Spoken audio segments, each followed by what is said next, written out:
Conexão Itajubá recebe aqui nas ondas da Panorama a coordenadora do curso de fonoaudiologia da da Faculdade Venceslau Braz, professora Georgiane Depentor. Georgiane, prazer te receber, bem-vindo ao nosso programa, bom dia. Bom dia, o prazer é todo meu de estar aqui novamente, Otávio. Eu queria saudar todos os ouvintes com um bom dia, o pessoal de Itajubá, sul de Minas, região do Vale. E vamos aproveitar nossos instantes para eu falar um pouquinho sobre surdez com vocês. Na verdade, audição. Audição, pois é, no dia 10, não é isso? Foi isso mesmo. O Dia Nacional da Pessoa com... Como é que se pode chamar? Já que surdo não gosta de ser chamado de surdo, é... A pessoa com deficiência auditiva. Deficiência auditiva. Eu gosto dessas expressões que mudam constantemente, né? Sim. A gente fica sempre meio perdido nessa troca de vocabulário rápido. Mas, qual o objetivo principal desse dia? Na verdade, é sensibilizar toda a população, porque antigamente a gente só conhecia aquele termo um pouco mais simplório, que era o surdo. Passava-se a ideia de ser só o surdo-porta, que é um jargão muito assim... Surdo-porta? Porque era aquela pessoa deficiente auditiva com um grau de deficiência profunda. Eu nunca tinha ouvido essa expressão. Infelizmente, eu já ouvi falar. Comum. O cara é surdo, a pessoa é surda feito uma porta. Sim. Ou então diz assim, você está ficando surdo feito uma porta. Sim. Era uma forma muito jocosa de se referir a uma pessoa que tinha um grau profundo de perda de audição.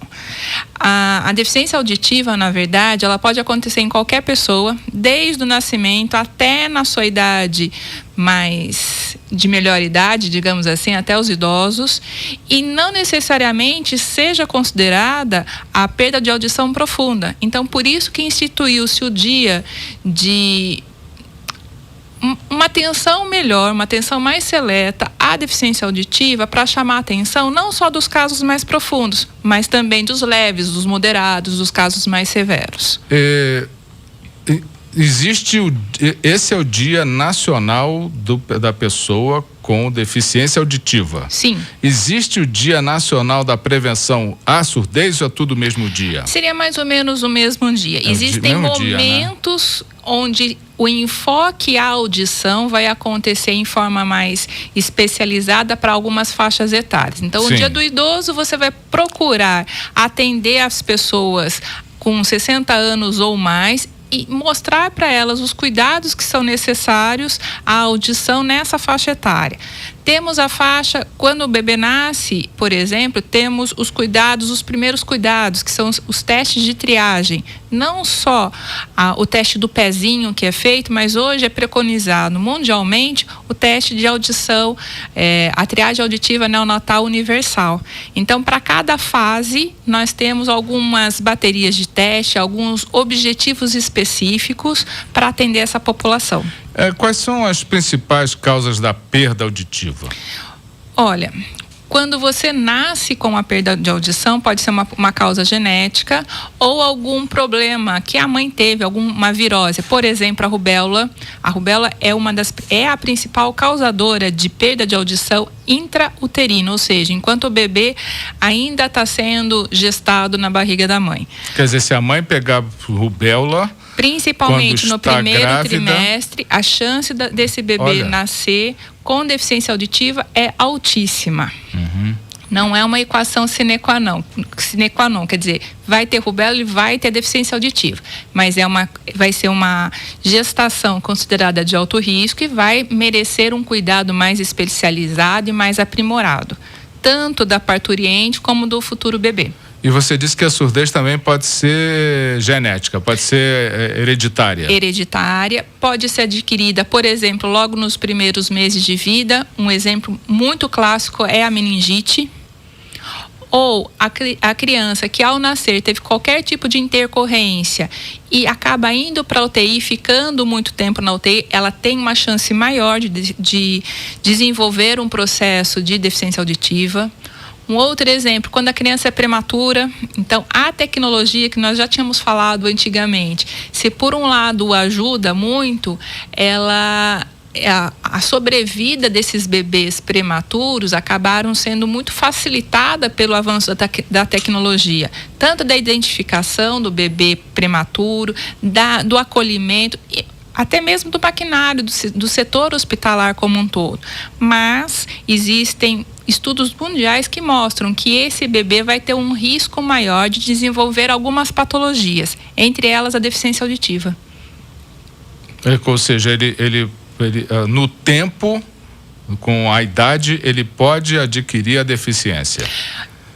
Se a gente pensar no prematuro, um prematuro que nasceu com 7 meses de idade gestacional, ficou 1 mês em berçário de alto risco, 2 meses na UTI neonatal, ele pode ter vários acometimentos que levem à deficiência auditiva ou a outros tipos de patologias. Mas ele pode sair dessa exemplo e adquirir essa deficiência no longo do tempo, ou seja, chega com 5 anos ele começa a ter essa perda de audição mais grave. Depende da patologia que o levou pro... Não, mas é possível? É mais difícil, mas é possível. É possível. E essas pessoas que vão ficando, vão ficando surdas, vamos falar aqui no popular, sim. Vai ficando surdo ao longo do tempo. É normal, por exemplo, idoso ficar surdo? É normal. A partir dos 40 anos, o corpo ele vai desacelerar, aliás, ele desacelera até antes dos 40 anos. Mas a partir dos 40 anos, você vai ter um start muito grande para algumas doenças. Por exemplo, deficiência auditiva, presbiopia, então a gente começa a ter dificuldade para enxergar ou mais de perto ou mais de longe, depende de cada pessoa. Alguns problemas hormonais vão surgindo, isso ocorre independente de ser homem ou mulher. Então é normal que a partir dos 40, algumas pessoas tenham uma dificuldade auditiva que vá se instalando. O sistema auditivo, ele está totalmente formado em que idade? Com 20 semanas de gestação, ele já está prontinho. Está totalmente formado. Ou seja, a partir do 6º mês. Ele não evolui mais do que depois. Na verdade, anatomicamente, ele está formado. Está formado. O cérebro vai trabalhar com essa informação auditiva em termos de sinapses neurológicas até os 12 anos. Então, a gente sabe que uma pessoa que recebe alguns estímulos, ela vai ter as vias auditivas com uma qualidade da informação melhor do que outras. Posso te dar um exemplo? Claro. Os músicos. A criança que desde cedo ela é estimulada com música clássica, por exemplo, existem estudos que mostram que ela tem uma capacidade de memória auditiva, para lidar com a qualidade da informação auditiva é melhor do que outras crianças que não receberam estimulação. Isso é via de regra? Não. Cada estimulação vai ter seu foco e vai ter a sua qualidade e expectativa do que a gente vai poder esperar lá na frente, quando ele se tornar um adulto. Eu estou perguntando por essa faixa etária por um motivo. Vamos agora para a molecada que fica com a cara cravada na frente de uma tela ou seja, de celular ou até de um notebook dentro de casa, com um fone de ouvido, como diz aqui o Alexandre Robb, no talo. Pessoas que usam fone de ouvido a todo volume. Isso pode provocar uma falha na audição dessa pessoa? Sem dúvida nenhuma. Mais na frente? Sem dúvida nenhuma. A tendência é causar uma lesão pelo excesso da amplificação do som. E um detalhe, hein? Para todos os jovens, para todos que usam o fone. O fone auricular, que é o antigo fone de ouvido mais convencional, digamos assim, ele tem uma área de contato um pouco menor. Então, ele é forte, ele é potente, mas é diferente de um fone de inserção. Então, cuidado com a altura que vocês vão usar, vão colocar, vão curtir a música de vocês no dia a dia. Então, existem fones que a gente usa para música e, por exemplo, existem fones que são chamados abafadores de ruído, ou seja, eles têm a função de diminuir o ruído externo para justamente evitar a exposição excessiva a um som de forte intensidade. Então, falando de exposição excessiva em som de alta intensidade, pessoas que trabalham com isso. na indústria, no seu trabalho, numa serralheria, numa oficina de lanternagem, numa indústria que trabalha com essas máquinas pesadas, ela pode adquirir problemas auditivos no tempo, em função dessa barulhada toda? Podem sim. Como todos sabem, todos os locais eles têm os seus equipamentos individuais de proteção. São chamados os EPIs. Então, cada função para cada área tem um uso específico de equipamentos. Nas áreas com excesso de ruído, você também vai ter o fone de ouvido, são fones de inserção, e dependendo do nível do ruído apresentado, você vai ter um abafador acústico para justamente evitar a perda de audição. Além disso, sons acima de 80 decibel, ele precisa de uma exposição menor, uma jornada de trabalho menor do que as 8 horas que são usadas, que usualmente são feitas tanto na indústria como no comércio. Isso tem que ser feito. Tem que ser feito. É lei, né? Isso é lei. Agora começaram as perguntas aqui. Cera no ouvido provoca surdez? Olha, não como uma perda permanente. É uma perda temporária, não é grande, mas que atrapalha e precisa ser limpa a orelha adequadamente. Por favor, não usem o cotonete. Por quê? O cotonete ele vai ser um instrumento para afundar essa cera no seu ouvido. Ele empurra a cera para dentro. Ele vai empurrar. Então, ao invés de limpar, ele vai estar prejudicando. Então, o que é a limpeza adequada? A limpeza adequada é fazer uma avaliação com o médico otorrinolaringologista, o famoso otorrino, para que ele verifique. Quando essa cera ela não está muito compactada, não está muito seca, desculpem, essa limpeza é feita imediatamente na própria consulta com o profissional. Quando ela está muito compactada, muito seca, por cuidado, o médico vai passar uma medicação para o paciente usar por 2 ou 3 dias, vai voltar ao médico e ele vai fazer a limpeza adequada.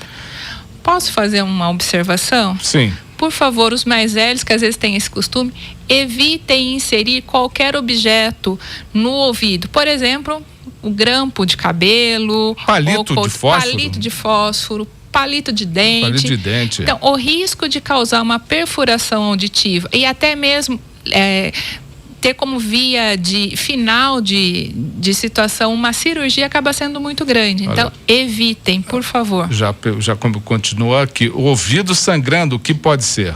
O ouvido sangrando podem ser 2 situações. Pode ser uma infecção de ouvido muito forte.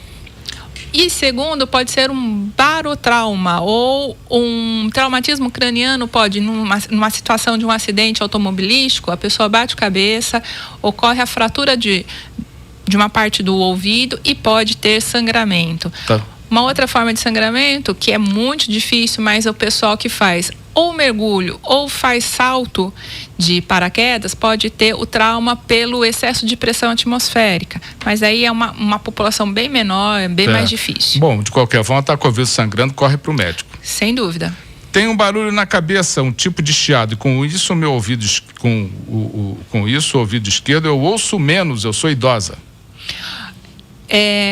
Ouvinte, eu penso assim, existem várias causas que podem levar a esse chiado. Então, por exemplo, diabetes pode dar o chiado, problemas hormonais pode dar, problemas de circulação. Então, a pessoa que tem hipertensão arterial, ela pode ter esse chiado. Então, para você ter uma ideia, de uma forma muito simples, são mais de 200 as causas de zumbido no ouvido. O que eu indicaria? O primeiro profissional a ser procurado é o otorrino.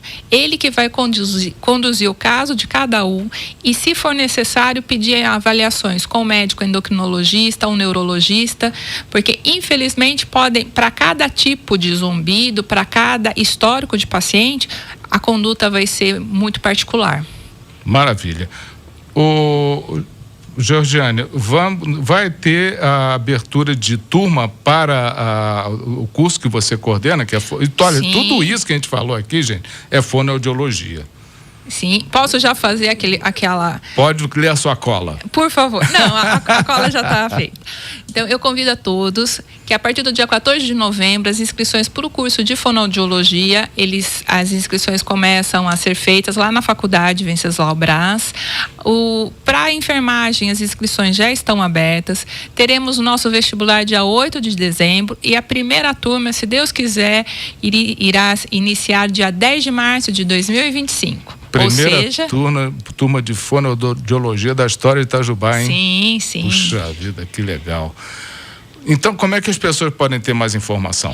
Eu vou pedir para que entre em contato com a Valéria, lá na Faculdade Venceslau Braz. Ela que está centralizando as informações, mas via de regra, nosso curso será um curso de 5 anos, com estágio aqui na cidade de Itajubá. Teremos uma clínica escola maravilhosa, que já foi concebida pelo escritório de arquitetura da Marina Leal, fazendo um trabalho muito bonito, e a gente vai ter muita novidade ainda para trazer aqui para vocês. Olha aqui, você tem os dados aí de telefone, essas coisas? Posso? Agora eu vou pegar a cola. Pois é. Tenho. Diga, contatos. Contatos é com a Valéria, lá na Venceslau Braz, no DDD 35 999 754 1741. Tem 9 demais aí, não tem não? Tem. 9754 1741. E o site? fwb.edu.br. Beleza. Ela mandou aqui para enfermagem, inscrições estão abertas até o dia 3 de dezembro. Sim, e para fono também. Para fono, abrem no dia 14. Agora, quinta-feira. Nessa quinta, e encerra também dia 3 de dezembro. Olha, muito legal esse anúncio, espetacular, e muito obrigado por esse 0800 que você passou aqui pra gente, atendendo os nossos ouvintes internautas. É sempre um prazer, contem com a gente sempre. Georgiane, valeu, até breve. Conversei aqui com a coordenadora do curso de fonoaudiologia da Faculdade Venceslau Braz, professora Georgiane Depentor, participando do nosso programa nas ondas da Panorama.